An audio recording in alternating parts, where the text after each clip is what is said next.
Hello, welcome back. I hope that you're doing okay. Completely new subject for me today, so bear with me because I'm not an expert on this, but I am learning very fast. I'm going to do an unboxing of an LED grow light. And you might be wondering what the hell that is and why I would want one. And funnily enough, I mentioned to a friend of mine that I was doing this yesterday and she said, "Is that for growing small children?" And I just thought that was hilarious, but it's not. You can't grow your kids with this, but you can grow plants. I want to grow fruit and vegetables indoors because it's something that I've started doing this year successfully in the spring and summer months. We've got a fantastic crop of tomatoes growing on our windowsill, and I never believed they would do as well as they have, so I'm excited by it. I'm ready to do more. But obviously, once we head into the winter, it becomes a bit more of a difficult proposition. But there's tools and equipment that can help you grow fruit and vegetables indoors during the winter months. One of which, by chance, I was offered, which is this LED grow light, which is a Spider Farmer grow light. And I had a little bit of a research about it, trying to find out if it's something I could use. And so far, these aren't being used hugely at home to grow vegetables and fruit indoors, but there's no reason why they can't be. I think as we're all starting to think a little bit more about being self-sufficient, all wondering how we can actually grow fruit and vegetables and feed ourselves all year round, this is a really good option. It's a market that is, like every market at the moment, is just evolving very, very fast. There's lots of new things coming onto the market on the horizon, systems that can water themselves, all those sorts of things. But LED grow lights are a really good proposition for the moment because, and I'm going to start unboxing this while I tell you a bit more, they've really come down in price. So you've probably heard about urban farming, you've probably heard about indoor farming, and that's something that's happening in warehouses, in much more urban environments. Obviously farming used to rely on fields, and they are primarily in these environments using LED lights because the price of them has come down, and they're doing the vertical farming, so they don't need so much space, so much land, and they can grow lots and lots. I'm not planning on doing that. I did have a little look at what kind of things you could grow with this. It seems to be mainly things like lettuce, basil. So I started thinking perhaps I could start a basil farm and make pesto from my loft, but then I realised that wasn't going to happen.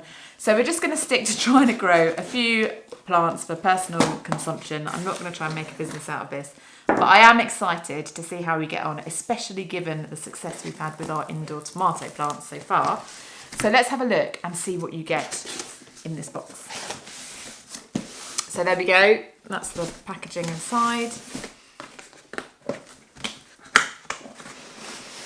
Okay, so we'll just slide that out. It's reasonably light, this box, just to give you an idea. Put that over there, just slide this off. Obviously you have to be very careful. Okay. And this is what we've got. So,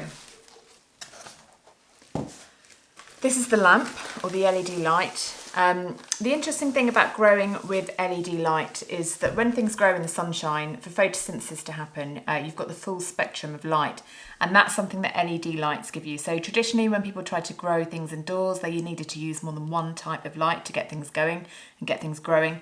But with these LED lights, they do offer that full spectrum. And actually, the professional commercial growers have started to experiment with particularly which colours plants and things like and need to grow, and they've started to balance those out. I think they use a lot more red and blue and at different times as well. So it's become a real science. But basically, from these, you will get all of the colours you need. So that's what's really good about them. But it's quite lightweight, and we're going to have to set that up somewhere with our plants underneath it, basically like this, and that's what will get our plants growing. Now, because it's quite light and easy to support, we can also put it as close or as far from our plants as we need to do. Another advantage of LED lights for indoor growing over other lights is that they don't get too hot, and they're much more energy efficient as well. So that's a good win from us as well. We've got these nice little labels in the box. So this is labelled as a gift that we just got with this. So they're cool, just so we know what we're growing. This in here is the cable, so that's for where we're going to plug it in. And in this little bag, let's have a look what we've got. Not many instructions so far. Oh, there we go. We've got a little thank you, email us for a surprising gift. So there we go. That's always a bonus.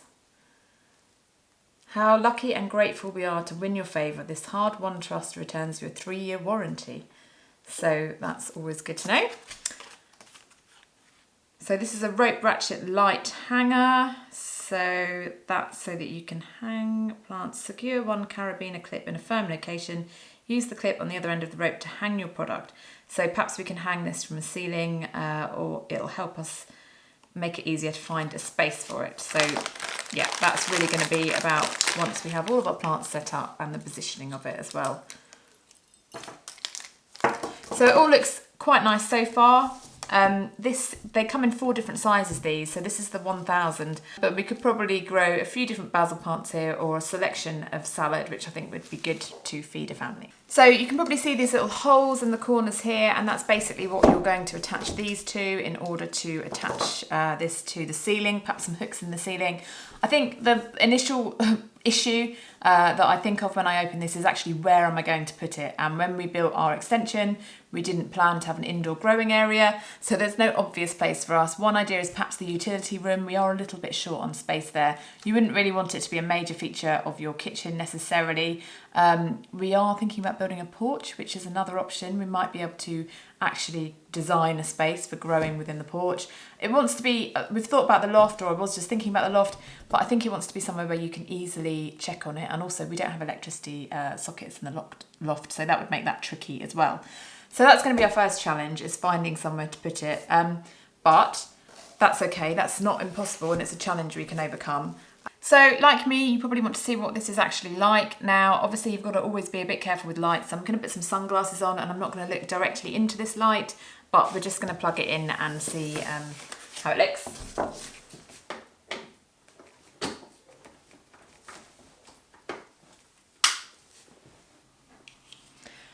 So that was pretty bright. Also, you're not really supposed to touch it while you turn it on because it gets hot, so I don't want to show any bad LED light practice, but you get the idea that it's pretty bright, which means you've got to find somewhere where you'd be happy to have this on, that no one's going to kind of accidentally look at it or touch it or whatever else, especially if you've got kids in the house. So I think that's going to be the first challenge for us. We have got a basement that we still need to do, and we are thinking about that porch. So one of the 2 locations, it may be the case that we can incorporate a special kind of safe bit for it. But that did blow me away a little bit, quite how bright that was. I can't see any way of adjusting it either. There is a little fixing on here that I'll have to play around with. The instructions are fairly sparse, so this is what comes with it. There are a few bits in there. It does say make sure you wear protection, prevent eye damage, avoid looking directly at the LEDs, do not touch while in operation. It also says to reduce the risk of overheating or fire, always allow for adequate ventilation of fixtures and power supplies.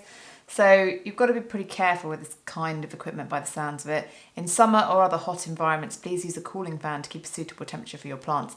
I don't think I would use this in the summer anyway. For me, it's really something to try and get a few things going in the winter, so I'm not as concerned about that. There are some grow tips on here as well. It says the rate of photosynthesis and transpiration are directly affected by temperature, humidity and airflow. The perfect temperature and humidity for your plants are found between, this is in Fahrenheit, 75 and 85 degrees Fahrenheit, and 50 to 70% humidity with plenty of airflow to replenish CO2. pH is 6 to 6.5, and it also says you may need to add more calcium and magnesium than would be normally, or nonally it says here, but I think it means normally needed.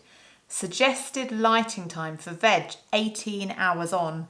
Now, it doesn't, as far as I can see, have an automatic turn off button, so you'd have to be quite careful about that. For flowers, about 12 hours on. So that's quite a long time having it on for 18 hours. But it is a lot more efficient than other types of light. The LED lights are really efficient, so it's not necessarily going to cost you that much running it for that amount of time.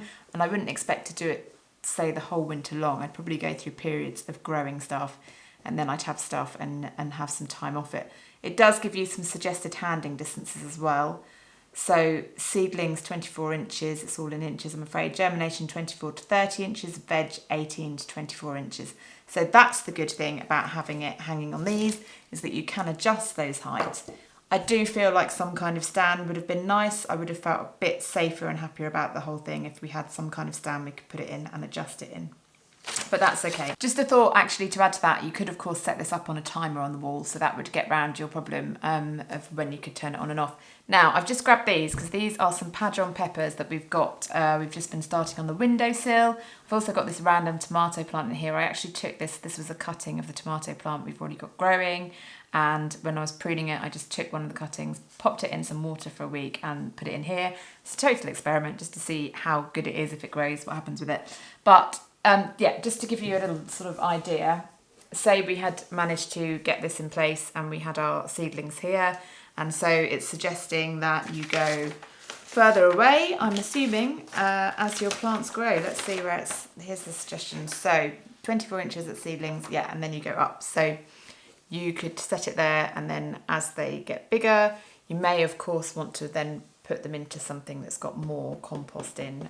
They may need more resources. Now, what you actually grow your seedlings and your seeds in terms of your indoor veg planting, fruit and veg planting, is a question in itself. I think what they're starting to discover in the commercial indoor farms now is that they don't need that much to grow. So I think the coconut husk, that's becoming quite a popular way of growing things. Of course, things need water. They need certain nutrients, but they don't necessarily need vast amounts of soil. I don't have all of those things and a clear enough understanding of all those things yet, so I'd probably start somewhere like this, and I'd learn a bit more as I went and work out exactly what nutrients they need. I am really interested to try the coconut husk stuff as well. It's quite expensive though, it is worth adding that. But yeah, this would be the kind of size that I'd be looking at working with, obviously with this kind of light. So only a small amount really we'd be able to get going first of all, but I think if it worked out, hopefully it would be something that we'd start to scale up a bit perhaps. But this would be perfect for some herbs, for the grow again kind of lettuce, that sort of thing. If we're feeling adventurous, perhaps we'd have a go at something like a tomato, but that would definitely be trickier. One other thing to mention is we've got this tape measure, so we can use that to measure how high we set this above our plants, so that's useful as well. So that's it really, just a quick unboxing, a bit of an explanation of what we're up to. Quite excited about trying something new. Good luck to you if you are trying something like this yourself. We are definitely no experts in this subject, so please, anyone who has any tips, any advice, any experience they want to share, pop it down in the comments below. I would love to hear from you. But that's all for today. Thank you so much for watching. Don't forget to subscribe. Please give this video a thumbs up if you enjoyed it, and come back very soon. Bye bye for now.